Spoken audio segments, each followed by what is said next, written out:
There's a little bit of a breeze today, so there may be a little bit of audio disruption. Just laying the scene before we go and visit John and Graham. We're on a very flat bit of ground just here. Good view in the background, some snow-capped hills, and just in the background here a few towers and a compound, and here's the Leica GPS. You can just see John in the background. I'm going to go down towards him, show you one or two other things just on the way. Let's make sure I don't slip over down here. Now, the way that we came in is just here, a little footpath, a very slippery high fence here. You've got a large mast in the background. We've also got a mound of earth and ground just the other side. That's rather important. We'll tell you about that shortly. So just come back over.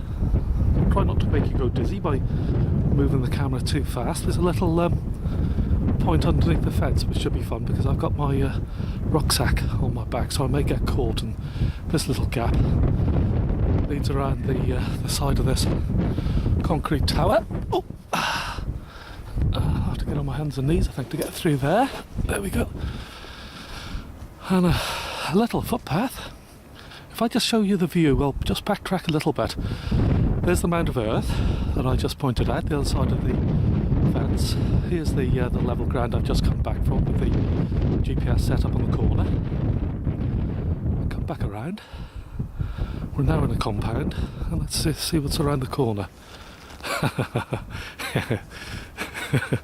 I've asked John and Graham to hide around the corner by the trig, and they literally are hiding. Here's the trig. And they've probably gone all the way around the tower. Oh, here they go. So, hi guys. Hello, Merlin. How's things?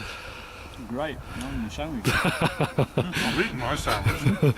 Well, that's quite a nice angle, like that. But we're shielded from the breeze somewhat.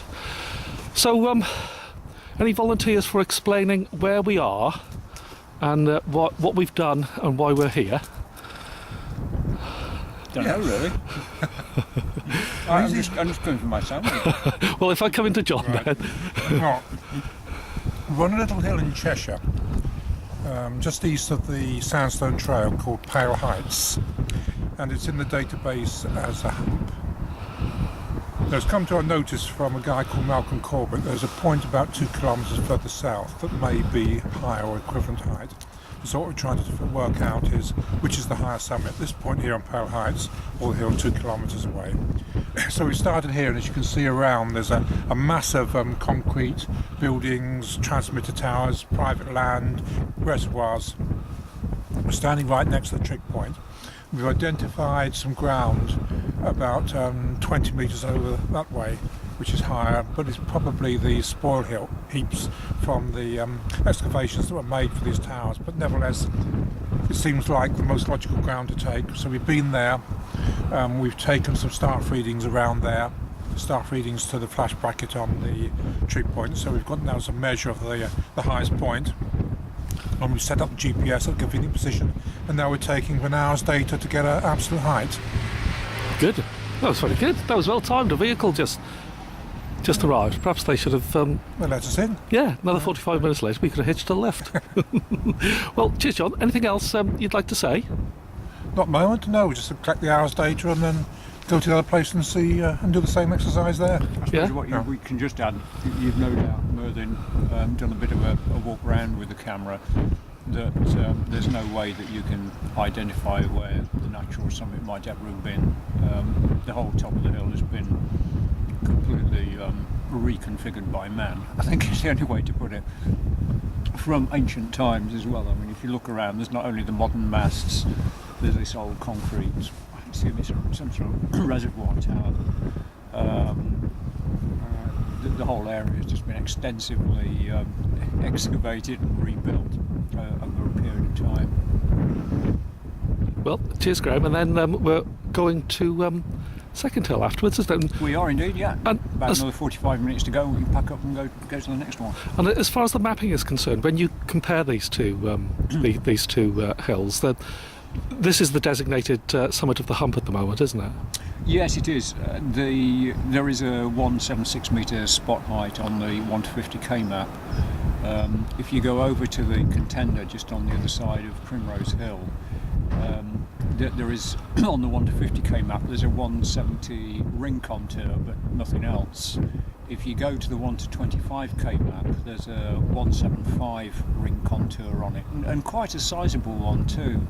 So it's certainly very unclear as to which the real summit is, and Malcolm Corbett had discovered this and emailed us to tell us about it. So that's why we committed ourselves to come and survey it. Malcolm's got a fine surname. He should get into hill list compilation, shouldn't he? Yes, he should. He ought to come up with a hill list sometime, hadn't he, really? Right, well, cheers, Graham. Okay. So I'll just come back around so you can see the mast and compound behind Graham, and looking into the sun a little, and we'll a good view east. Another compound coming up into view with another large mast, and here's John and Graham. I'll back up into the brambles, and here's John and Graham just beside the trek, so I'll leave you with that view.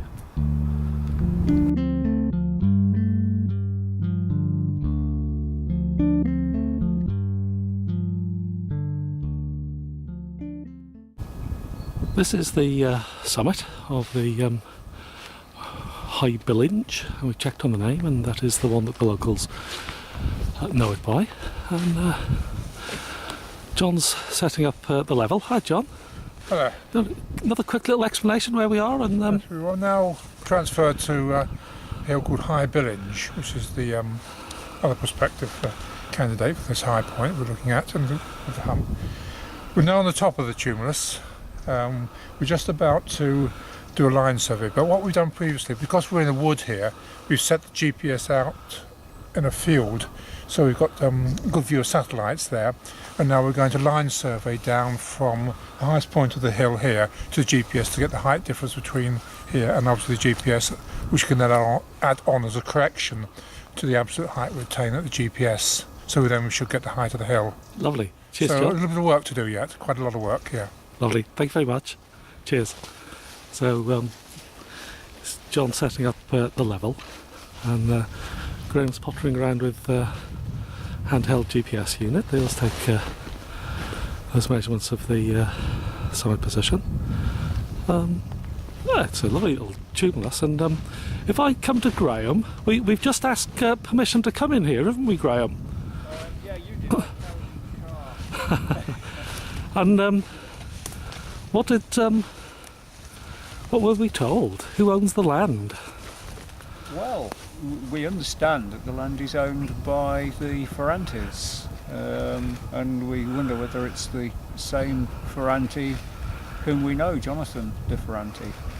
Perhaps time will tell. And the land that the Ferrante, either family or this individual of the Ferrante family owns, is actually just the wooded section, isn't it? The fence wooded section. Yes, I understand it is, and there's a local farmer that owns the field we've actually set the GPS up in. And that might be him going in his Land Rover along there now, actually.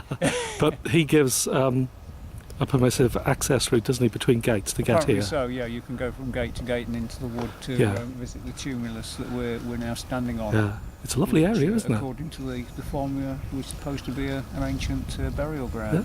Yeah, lovely. Cheers, Graham. Yeah, Thank you. okay. So a little bit of information about the ownership of the summit of High Billinge, and here's the wooded section. You can see the cultivated fields on the perimeter. There's John getting a snack, and we'll start line surveying soon. I think the line survey where the GPS Leica equipment is positioned is just northward of here, but we almost have to go northeast for the access gate. So there's the staff. It'll probably take about an hour to do this one, I think, and this is just about the high point of High Billinge.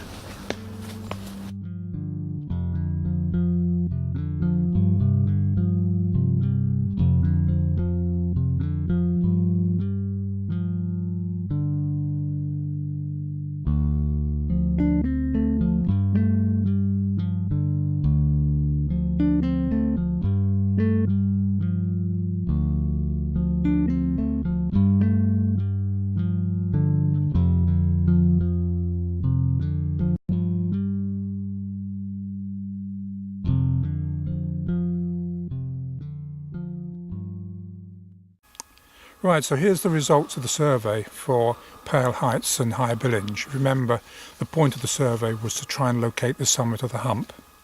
We started off at Pale Heights, and these are the results we obtained. The highest point, if you take to be the top of the cover reservoir, was 177.2 metres. There was also an earthen mound next to it, which we got to be 177.1 metres. We're also to cross-check the measurements on that particular hill. The Ordnance Survey give the height in the database of the flush bracket at 175.97 metres. We got good agreement with our measure at 175.91 metres. Then we moved on to High Billinge, about 2 kilometres away from it. The top of the tumulus we got to be 178.60 metres. So something like 1.5 metres higher than the summit of Pale Heights. So High Billinge now becomes the new hump.